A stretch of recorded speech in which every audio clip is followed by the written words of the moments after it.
प्रणाम भक्तजनों। भक्तियालोक परिवार में आप सबका हार्दिक स्वागत है।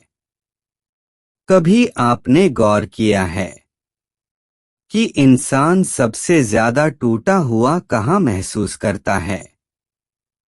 बाहर की दुनिया में नहीं, दफ्तर में नहीं, रिश्तेदारों के बीच नहीं। सबसे ज्यादा टूटन तब होती है जब इंसान अपने ही घर में खुद को अकेला महसूस करने लगता है। घर जिसे मंदिर होना चाहिए था, वहीं अगर मन भारी हो जाए, वहीं अगर सांस घुटने लगे, वहीं अगर दिल चुप चुप रोने लगे, तो आत्मा सवाल पूछती है, हे प्रभु, अगर यही घर है तो शांति कहाँ है? और यहीं से शुरू होती है एक ऐसी यात्रा जिसे हम अक्सर अभिशाप समझ लेते हैं, लेकिन वास्तव में वही यात्रा हमारे जीवन की सबसे बड़ी मौन कृपा, साइलेंट ब्लेसिंग बन जाती है। भक्तजन, घर की नकारात्मकता कोई साधारण बात नहीं होती। वो चुपचाप हमारे मन में उतरती है, धीरे धीरे हमारी सोच को बदलती है, और एक दिन हम खुद को पहचान ही नहीं पाते।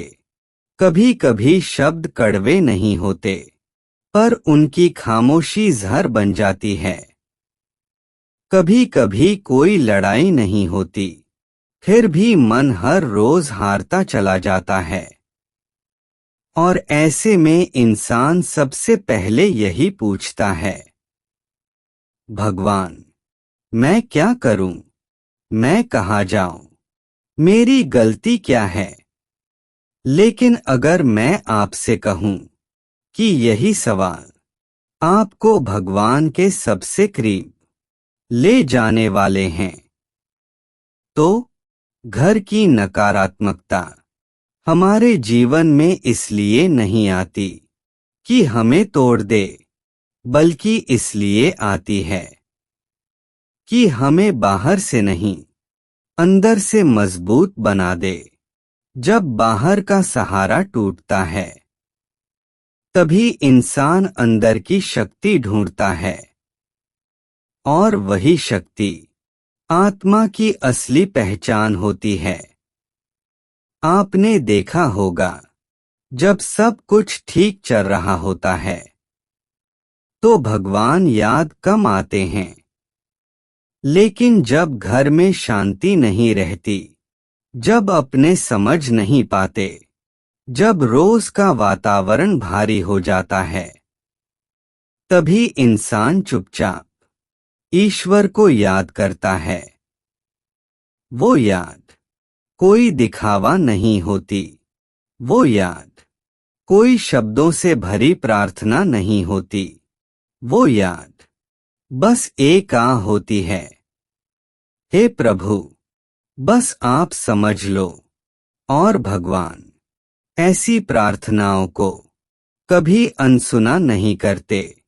भक्तजन, घर की नकारात्मकता हमें सिखाती है कि शांति बाहर से नहीं आती, शांति आती है स्वीकृति से। जब हम हर चीज को बदलने की कोशिश छोड़ देते हैं और खुद को बदलने की यात्रा शुरू करते हैं, तभी असली आध्यात्मिक विकास शुरू होता है। कई लोग पूछते हैं, मैं इतना सहन क्यों कर रहा हूं? मेरे साथ ही ऐसा क्यों? लेकिन सच यह है, ईश्वर सबसे कठिन पाठ उसी को देते हैं जिसमें सबसे ज्यादा सीखने की क्षमता होती है। आपका घर अगर आज आपको तोड़ रहा है, तो यकीन मानिए, भगवान आपको गहराई सिखा रहे हैं।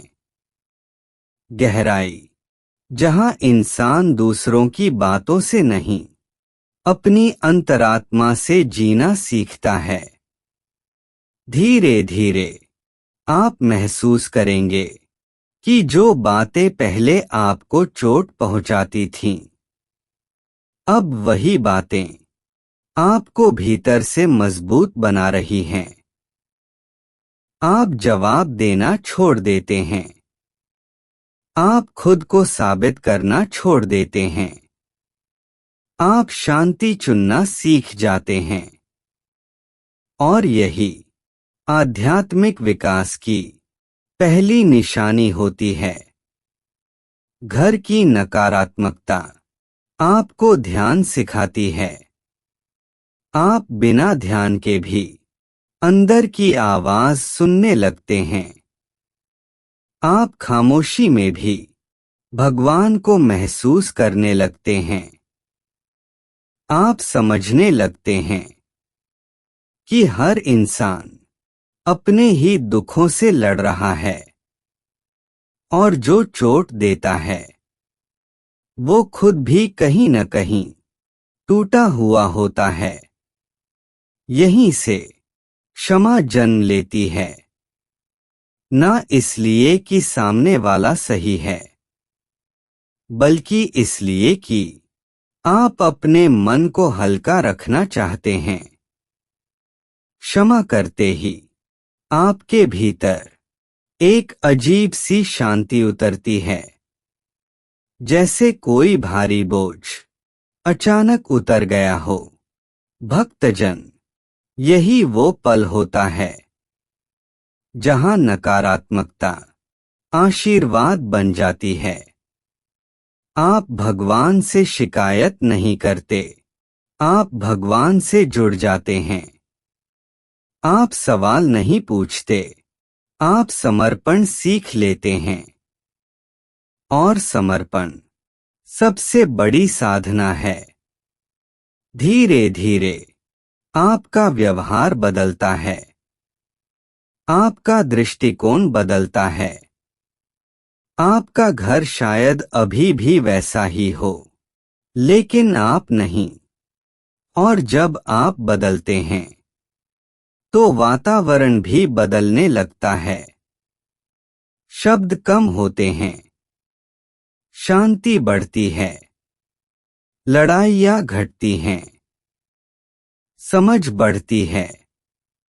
कभी कभी बिना कुछ बोले ही ईश्वर अपना कार्य कर देते हैं।